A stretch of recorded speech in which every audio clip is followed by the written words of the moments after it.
Agárrate con Patricia Poleo. Regresamos con Agárrate y estamos en el estudio con Claudio Fermín, dirigente de oposición en Venezuela, profesor universitario, sociólogo, fue candidato presidencial en Venezuela, alcalde de Caracas, la ciudad más desastrosa de Latinoamérica. En tu tiempo no era así, pero ahora sí lo es.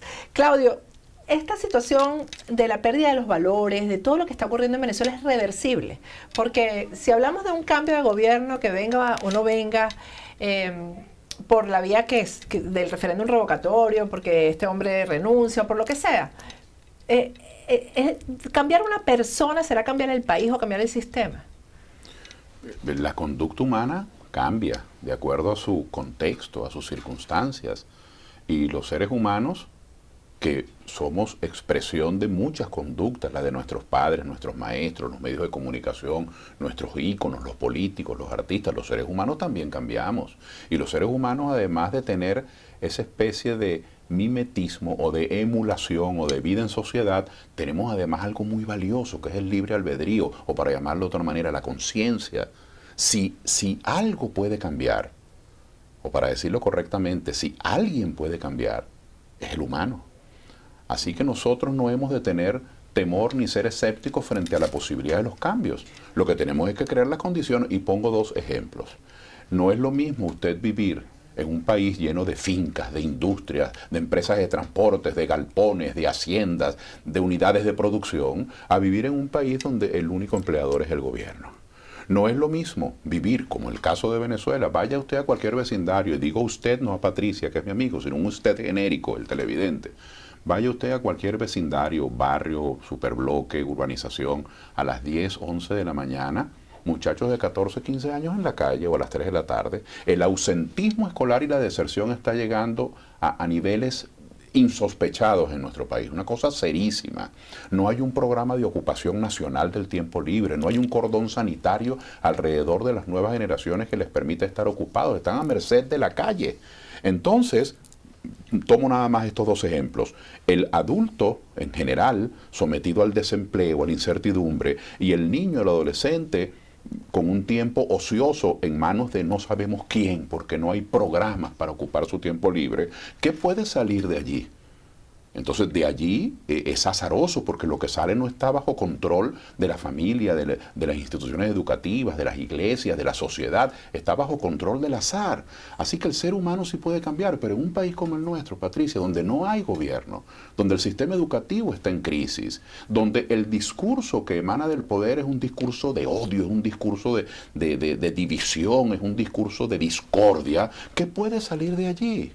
Entonces yo siento que el cambio político en Venezuela no solo tiene que ver con los servicios públicos, que ya es bastante, no solo tiene que ver con la economía, es decir, la capacidad de consumir y de producir, sino que tiene que ver con los valores. Los venezolanos no queremos seguir viviendo así. Yo creo que Venezuela, no conozco muy bien lo que ocurre en otros países, pero yo creo que nuestro país es quizás el único donde el jefe del Estado, el presidente, se para por televisión y dice groserías, insolencias y malas palabras, y llega otro dirigente de oposición y le responde con groserías. Es decir, el país se nos ha deteriorado de tal manera. Ahora, si esa es la atmósfera, Pedro Pérez, Claudio Fermín, por no nombrar nadie ajeno, Claudio Fermín, que es un muchacho de 16 años de tal vecindario, y ve que eso es lo que sus líderes hacen, así es que hablan, así es que se tratan. Bueno, ¿y cómo va a salir ese ciudadano? Entonces se trata no solamente de buscar gente apta, gente competente desde el punto de vista técnico y profesional para dirimir las decisiones públicas, sino que se trata de buscar gente con ciertas condiciones mínimas que entiendan que son los referentes de una sociedad. Ahora, esta pregunta también te la voy a hacer como sociólogo, ¿no? Y como conocedor del pueblo, porque además que tú has sido un político que te has metido en los barrios, en los sectores populares. La gente se está acostumbrando en Venezuela. Yo quiero que tú me respondas eso, porque a mí me angustia mucho cuando me dicen, no, ya la gente se acostumbró, por ejemplo, a que no haya comida, se acostumbró a la cola, se acostumbró a que le den por la cabeza. ¿Eso es así o la gente de verdad quiere un cambio en Patricia, Patricia y televidentes de Agárrate, hace, digamos, 3 años, Los estudios de opinión reflejaban que un 54, 55% de los venezolanos queríamos el cambio y que un 43, 42 se aferraban al chavismo como cultura, como referente político. Y creo que estaba acertado el analista quien dijese que en Venezuela teníamos polarización, 45-55, 50-50, más ¿qué pasa hoy? El 92% de los venezolanos no quiere vivir así, quiere salir del gobierno, el 92%. Mire, las marchas pueden ser de 600.000 personas. ¿Del gobierno o del sistema, Claudio? Es importante. Mira, las marchas, las protestas políticas, el debate público es muy importante. Y no, eso no ha sido arar en el mar. Porque en Venezuela se ha levantado una conciencia cívica. Quien piense, mis compañeros de oposición, quien piense que ese 92% es de oposición, no. Eso hizo, el descontento hizo metástasis. Ese es el pueblo, esa es la ciudadanía ingénere, sin ponerle marca de identidad, eco, copellano, chavista. Ese es el venezolano que se siente en malas manos. Así que a mí me parece que... Pero también yo creo que se siente en malas manos de un lado y del otro lado. Sí, pero por supuesto. O sea, siente que quien tiene la obligación o la responsabilidad de resolver la crisis o de conducir a la salida, pues lo está haciendo muy mal, Claudio. La gente siente eso. Aquí, yo siempre que he sido la periodista incómoda para un lado y para el otro lado, porque yo creo que los periodistas no somos ni de oposición ni de gobierno, sino que los periodistas tenemos que decirle a la gente lo que la gente debe saber y tiene derecho a saber. Claro. Yo tengo el rato diciendo, aquí no va a haber referéndum revocatorio, y no va a haber, ya en el punto en que estamos, ya nadie puede prometer un referéndum revocatorio. Hay muchas salidas previstas en la Constitución y uno no entiende por qué la oposición no las toma en cuenta. Ayer hicimos un programa con el doctor Aristigueta, que dice, bueno, yo he hablado con Henry Ramos Alup sobre el tema de la partida de nacimiento de Nicolás Maduro, su nacionalidad, y no pasa nada, sino que ellos se aferraron a este referéndum revocatorio, que el gobierno jugó con ellos hasta que ya no hay tiempo de hacer el referéndum revocatorio. Vamos a ver un trabajo que hizo nuestro equipo en Venezuela sobre los diferentes mecanismos que tiene la Constitución para salir no de un gobierno, sino de este sistema, y que la oposición no toma en cuenta. Y vamos a hablar un poco abiertamente de eso, Claudio, porque tú has sido adeco, pero te has rebelado contra muchas cosas que no has estado de acuerdo. Y hay que enfrentar este tema, hay que decirlo, hay que dejar el tabú de que la unidad y este cuento, porque por eso es que hemos llegado al punto en que hemos llegado. Vamos a ver el trabajo de nuestro equipo de periodistas en Venezuela.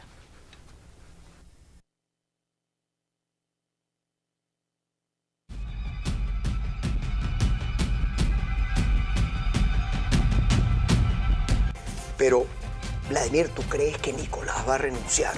¿Tú crees que la señora Cilia Flores va a dejar renunciar a Nicolás Maduro? Por favor.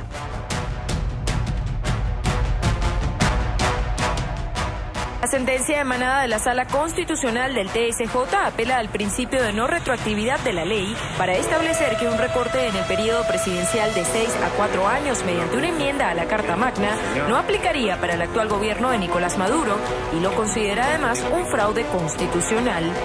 Fraude constitucional no puede calificarse esto, que era una propuesta razonable y que en todo caso, hay que decirlo, tenía que pasar por la aprobación del pueblo, porque en Venezuela todo proyecto de enmienda constitucional debe necesariamente ser aprobado por el pueblo.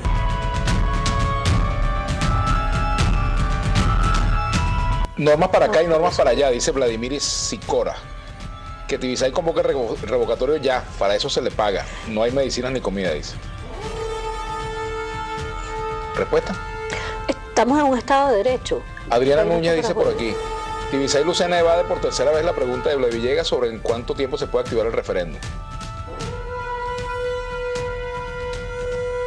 Bueno, si respondo algo va a decir que por cuarta vez.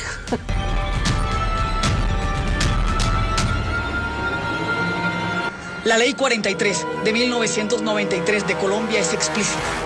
En su artículo primero dice: son nacionales colombianos, de acuerdo con el artículo 96 de la Constitución Política, primero por nacimiento, y los naturales de Colombia, con una de dos condiciones: que el padre o la madre hayan sido naturales o nacionales colombianos, o que siendo hijos de extranjeros, algunos de sus padres estuviera domiciliado en la República en el momento del nacimiento.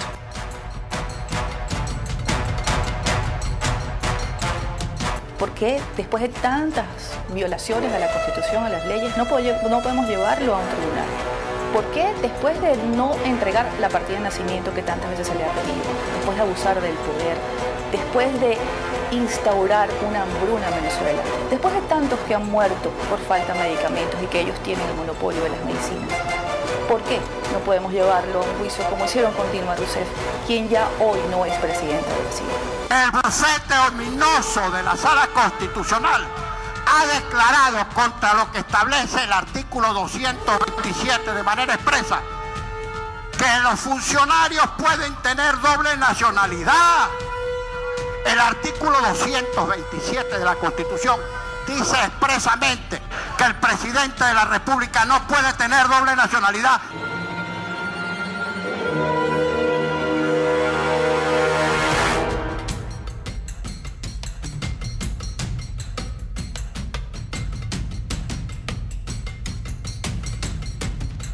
Una Asamblea Nacional Constituyente permite, con el voto del pueblo, disolver los poderes públicos ante esta guerra constitucional entre legislativo, ejecutivo, judicial, y constituir esa nueva asamblea con el voto del pueblo, donde estén representados todos los sectores del país para tratar de recuperar la tranquilidad que se ha perdido con este conflicto de poderes que es permanente y que retrasa al país. La única opción que no requiere pasar por ningún tribunal ni por el Consejo Nacional Electoral es la Asamblea Constituyente, porque lo puede aprobar la Asamblea y las firmas las puede recoger en las colas, en la funeraria, en la entrada del tráfico, porque no requiere sino eso.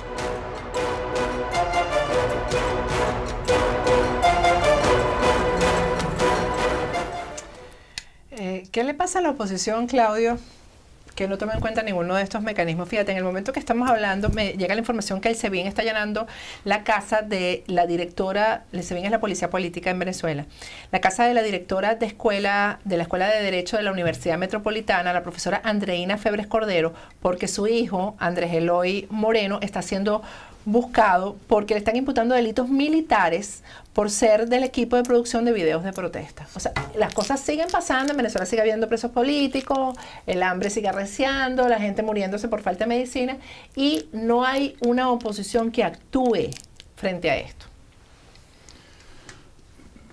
Antes de referirme a la oposición, digamos, al descontento estructurado en partidos, dirigentes políticos, quiero hacer dos señalamientos. La verdad, Patricia, y audiencia de Agárrate, es que Nicolás Maduro es hijo de la ilegalidad, de la violación a la Constitución. Cuando el presidente Chávez enfermó y ocurrió todo el desenlace que los venezolanos conocemos, hace ya 4 años, cuando eso comenzó, el PSV postuló a Nicolás Maduro, quien para ese momento estaba ejerciendo de vicepresidente. Nicolás Maduro estaba de vicepresidente. La Constitución de Venezuela es tajante, es clara, no cabe lugar a duda. Una persona que esté en ejercicio de la vicepresidencia no puede postularse a la presidencia de Venezuela. Sin embargo, la doctora Luisa Estela Morales, para entonces presidenta del Tribunal Supremo de Justicia, y los magistrados de ese cuerpo, de una manera insólita, y perdóname el término, simplemente porque les dio la gana, en contra de la Constitución decretaron que eso sí era constitucional. Entonces, cuando ahí comenzó ese árbol a crecer torcido. Falla de origen. Falla de origen. Y no solamente la oposición como los partidos, que claro que tienen los partidos y los políticos y las personas que tenemos una palabra más, que podemos expresarla con más abiertamente, claro que todos tenemos una responsabilidad. Yo no sé cuántos artículos de prensa habré escrito yo en relación a la violación descarada de ese tema. Y yo en mis adentros, como decimos en el campo, yo decía, ¿será que los estudiantes de Derecho, no estoy hablando de políticos, y los profesores de Derecho, y las escuelas de Derecho, y los decanatos de Derecho en mi país, ¿será que se van a atrever algún día a hacer un paro general y los abogados no van a ir más a los tribunales a convalidar este pisotear y pisotear de las leyes? A seguir participando de eso. Nicolás Maduro es hijo de la violación a la Constitución con su sola postulación. Ahora, después los venezolanos, yo no sabía que Nicolás Maduro era colombiano o que estaba acusado de eso. Algunos pretenden ser indulgentes y decir, bueno, pero es que eso nunca se averiguó. Bueno, eso nunca se averiguó. Hay que averiguarlo. No, pero es que eso nunca estuvo bajo la lupa pública. Sí. Cuando el diputado Nicolás Maduro ejercía como tal, o cuando el ministro del Exterior, Nicolás Maduro, ejercía como tal, yo no sabía, yo pensé que él era caraqueño. Nunca se habló de eso, pero en los Pero casos... cuando eso salió a la luz pública, ha sido realmente preocupante. No, y hay una investigación muy seria. Ayer hicimos pero ¿cómo que? Serísima. Seria, con datos, con pruebas de que el tipo tiene 2 nacionalidades, sí, más nada. Entonces, a mí me ha resultado incomprensible y frustrante que una persona... Yo quiero muchísimo, vengo amigos colombianos y los colombianos son nuestros hermanos, pero eso no está en juego. No hay un venezolano eso que no sea está en presidente juego. de Colombia. Pero lo menos que los venezolanos podemos aspirar es que nuestro presidente sea un nacional. Por supuesto, después queremos otras cosas, que sea una persona tolerante, honorable, capaz, pero por lo menos que sea un nacional. Y a mí me parece, por decirlo menos, que ha sido realmente displicente Nicolás Maduro, ha sido irrespetuoso, retrecheramente soberbio, cuando ni siquiera presenta su partida de nacimiento, ¿verdad? Yo puedo presentar la mía para poner un ejemplo. Yo nací en Barinas, mi mamá en el Amparo del Estado Apure y mi papá en el Caribe del Estado Sucre. La primera protesta que hay que hacer es una marcha con todo el mundo que tenga su partida de nacimiento en la mano. Entonces, este problema dame una ñapita, este problema de la legalidad o no, ha estado atravesando todo el debate político. Pero ¿cuál es el drama? Que todos sabemos que la ley en Venezuela ha sido secuestrada. Así como Luis Estela Morales y el grupo de abogados decidieron que el vicepresidente sí podía postularse, de la misma manera se han cansado de omitir el debate sobre la partida de nacimiento. Ahora, yo como venezolano, prefiero que ese Tribunal Supremo, de manera vagabunda, de manera sinvergüenza, que ese Tribunal Supremo diga que no, que esta es la partida legal y no la omisión que estamos teniendo. Hay una diputada muy valiente que acaba de presentar pruebas extraordinarias. Ayer la tuvimos aquí en el programa.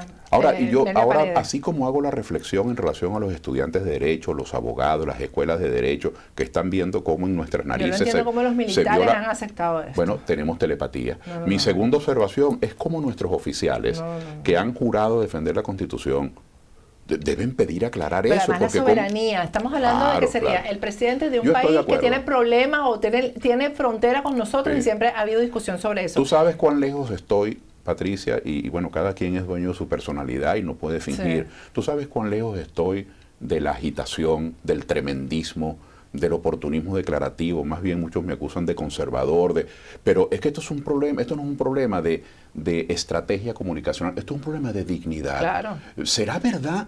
¿Será mentira? Yo no voy a interceder, a tratar de agarrarme, de capitalizar un debate en el que no he intervenido. Pero como venezolano, ¿cómo es posible tanto silencio? Los oficiales, yo quisiera saber si los oficiales pueden ser fiadores y decir si este señor nació en Caracas. Eso es algo que hay que preguntárselo. Además, en Venezuela, si tú tienes un padre o una madre colombiana, no puedes entrar en la Fuerza Armada. Por lo menos esa es la ley. No puedes ingresar. No te hacen oficial de la Fuerza Armada si tienes un padre o una madre que sea colombiano, imagínate. Y tenemos el presidente que es hijo de colombiano. Pero es que ser hijo de colombiano, lo cual está muy bien desde el punto de vista familiar, por la Constitución colombiana lo hace colombiano por nacimiento. Claro. Pero es que la duda aún es mayor. Es que él no nació en Venezuela tampoco. Es que la duda aún es mayor. La duda, según lo que he leído de todos los informes, pero hay que evacuarlos, la duda es que tampoco nació en el país. Entonces, ¿por qué se considera políticamente incorrecto tratar esto? Porque esto hay que abordarlo. Y bueno, esto es simplemente uno de los pliegues, espantosos pliegues de la crisis venezolana, que no es solamente económica, de valores, sino hasta de la soberanía nacional. Entonces echamos por la borda el reclamo del Esequibo. La frontera con Colombia está en manos de la guerrilla, de traficantes de droga y de militares venezolanos corruptos, y el presidente también está en duda. Fíjate el tamaño inmenso de la crisis que tenemos. Así es. Bueno, al regreso vamos a hablar de la oposición. ¿Cómo no? De la mesa de la unidad, mejor dicho. Ya regresamos con Claudio Fermín. Si estás haciendo algún trámite legal en los Estados Unidos, es muy importante hacerlo con profesionales calificados. Es por esto que te recomendamos los servicios de First Step. En First Step te realizamos tus traducciones certificadas para trámites migratorios como asilos políticos y visas de talento. Traducimos tu título universitario y todos los documentos académicos para que puedas validar tus conocimientos. Contamos además con excelentes intérpretes simultáneos para tus citas ante inmigración y la corte. Si necesitas conseguir trabajo y no manejas el inglés, te ayudamos a crear tu resumen de manera efectiva y profesional. Contrata los servicios de First Step por el teléfono que ves en pantalla y obtén un descuento en tu primer servicio con la palabra clave Agárrate.